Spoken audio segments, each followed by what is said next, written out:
psychopath, President Donald Trump continues to grift off his supporters as prices go up, up, up, and housing is less affordable. He's telling his supporters that he is giving them a promotion. He's pretending he's giving them a job, but if they want their job, if they want this position that he's offering them, of course you got to pay Donald Trump. Here's what it says.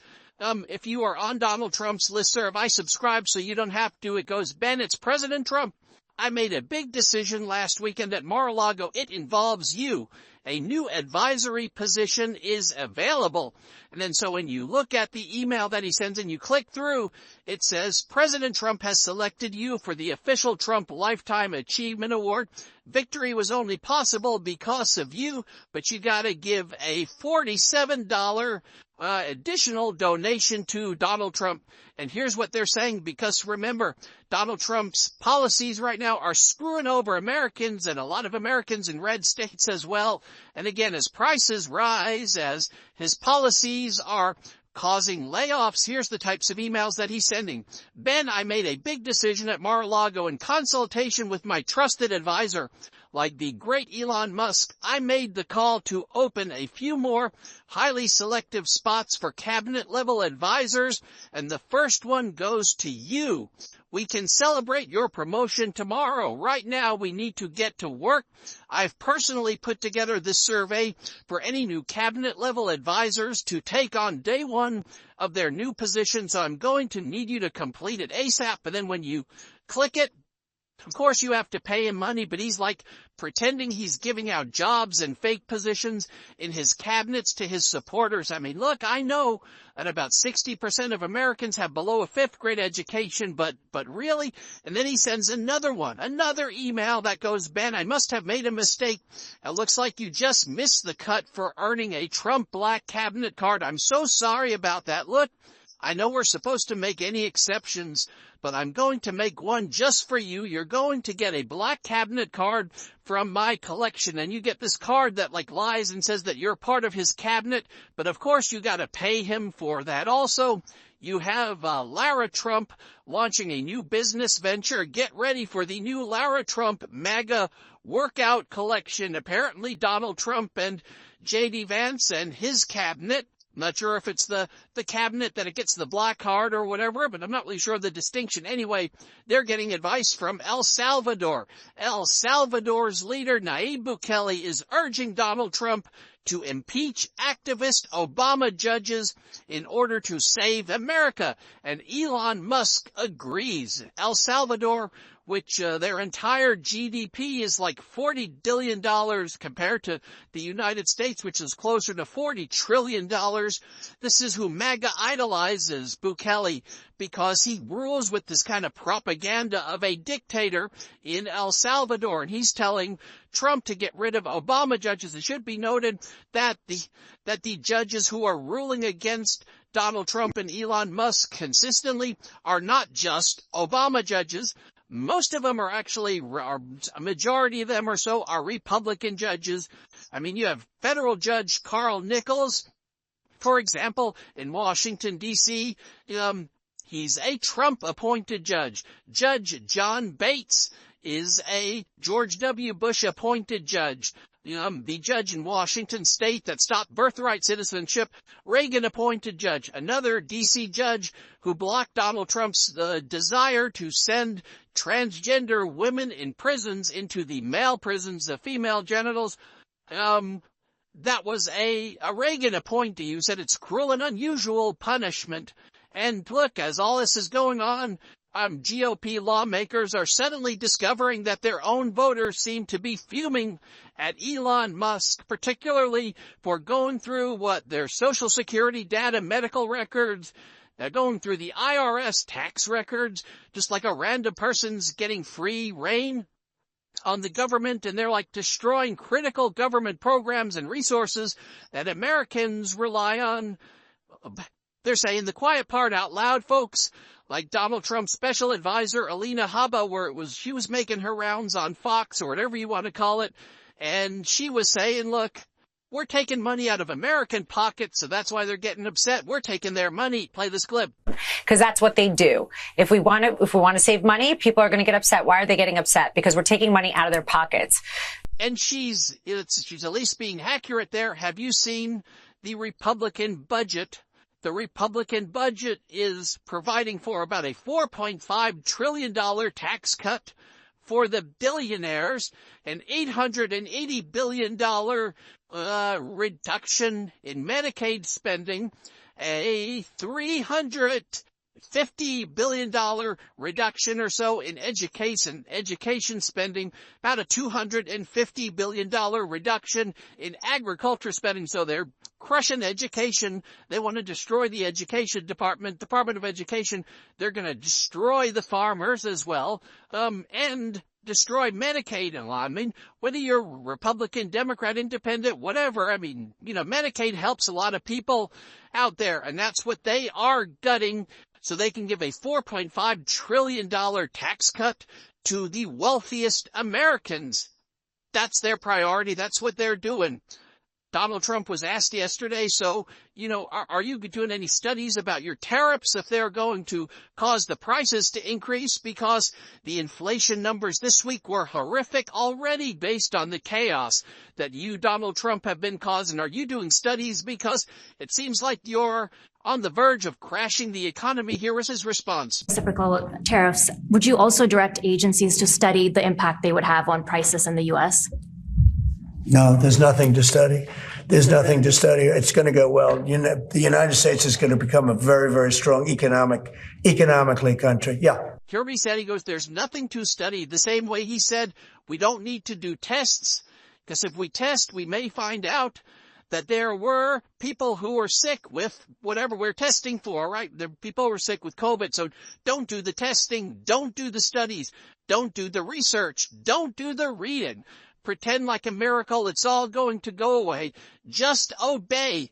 You don't trust billionaires with all of your private data. They're just billionaires. Everybody knows the billionaires will never do anything that's harmful to other people's interests. Just give them your data. What are you talking about? That's what they're saying. The law. There's no logic here. It is absolutely insane. Never obey. Donald Trump was then asked, so are you going to be tough with India on trade? And how are you going to beat China if you're going to be doing all these things? Then Donald Trump's response is, we're not looking to beat anybody. We're not looking to beat anybody, he says. From Donald Trump, here, play this clip. President, how are you going to fight China if you're going to be tough with India on trade? How are you going to beat China then? We're in very good shape to beat anybody we want, but we're not looking to beat anybody. We're looking to do a really good job. We've done a fantastic job for the American people. Yeah, could you imagine if former president, I won't even go there because we know that if anybody other than Donald Trump said that, it would be front page everywhere. Donald Trump is asked, if prices go up because of your tariffs, who's going to be there to blame? And Trump goes, prices could go up, but they could go up, they could go down. We'll see. Play this clip. Back to you, Mr. President. Because of these tariffs, who do you think voters should hold responsible? Oh, I think what's going to go up is jobs are going to go up, and prices could go up somewhat short term, but prices will also go down. And I think the farmers are going to be helped by this very much. But you all remember what his promise was. His promise was immediately on day one that the prices would go down. That's what he said. Immediately the prices would go down. Then he had his Treasury Secretary, Scott Bessent, a hedge fund guy that's worth hundreds of millions of dollars. I hadn't seen this guy talk before, but this guy is the epitome of billionaire-esque arrogance. This guy sits there and he's like, the prices may go up. They may go up. Ha ha. But no one, oh yeah, maybe you because you live in mansions and have private jets. But for Americans, what you're saying is so out of touch and despicable. This is the Treasury Secretary. Play the clip. A lot of trade. Joining me now, just back from his trip to Ukraine, Treasury Secretary Scott Bessent. Mr. Secretary, now the usual suspects are asking, why won't the tariffs, if they're raised, create inflation? And to that you say? Well, Laura, during the great inflation of 22, 23, all we heard was that it was transitory.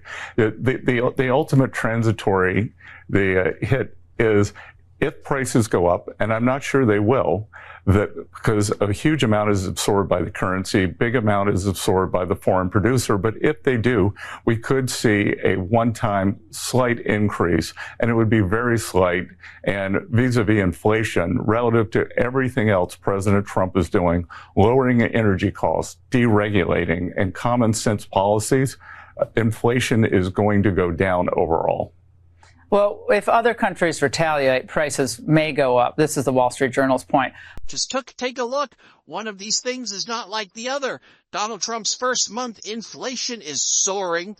And why that caught a lot of economists off guard is because they expected it to happen maybe May or June, when Trump's policy started to kick in, gradually. But Trump started right away with all of the tariff threats and the chaos, and that's bumping inflation up. Look at the sectors where inflation, where the prices are rising.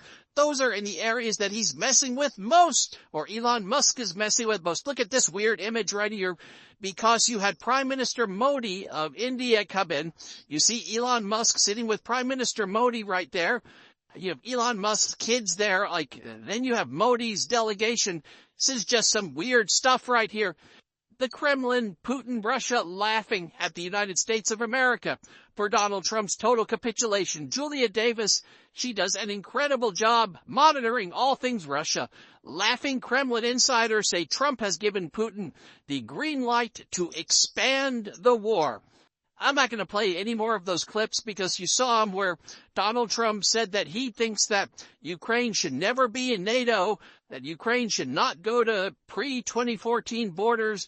Trump's Secretary of Defense, former Fox News host Pete Hegseth, echoed that as well. It was definitely seen in Europe as just total and utter capitulation. Meanwhile, Donald Trump's architect of Project 2025, Russ Vought, Project 2025 calls for the banning of pornography, but of course, Russ Vought was discovered to follow some OnlyFans creators as well. Meanwhile, you have the Trump-appointed federal prosecutor, this was a Trumper, in the Southern District of New York, Federal Prosecutorial Office, the SDNY, right? They have a very proud tradition, SDNY, of being one of the top divisions within the Department of Justice. Trump's acting United States Attorney for SDNY quit because she was asked to do an unlawful quid pro quo to dismiss the case of Mayor Eric Adams, the criminal case against Adams, where there was a ton of evidence of his criminality and guilt. She was asked to dismiss it. She refused to dismiss it. She said, this seems like an unethical quid pro quo. You're going to dismiss the case where he committed crimes in exchange for him doing things that are favorable to you. That's horrific.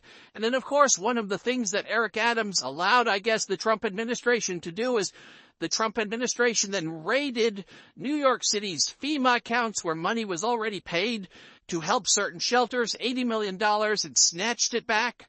They stole the money back that was already given to New York. And Mayor Adams allowed it to happen, apparently. And also, Mayor Adams was going to agree with all of the kind of Trumpy MAGA rhetoric in exchange for the dismissal. But to her credit, her name is Danielle Sassoon. She resigned. So then what Trump's Department of Justice, led by Pam Bondi, tried to do when she resigned, or even before she resigned, is transfer the case to Washington, D.C. to handle from Maine Justice's Public Integrity Section in Washington. But then their various heads, they quit. They resigned. And so you have some lawyers who are stepping up right now to fight back. And meanwhile, 7 witnesses have told Yashar Ali that the chairman of CPAC, one of the big right-wing MAGA organizations, allegedly engaged in lewd conduct and allegedly sexually assaulted a man at a bar on Saturday night near a property he owns in North Central Virginia. And this follows other allegations against Schlapp in a case that Schlapp settled. That's all of the data we have today. We'll keep, there's a lot more coming today, but so what we have for right now. Thank you for helping us hit 4 million subscribers, and have a wonderful day.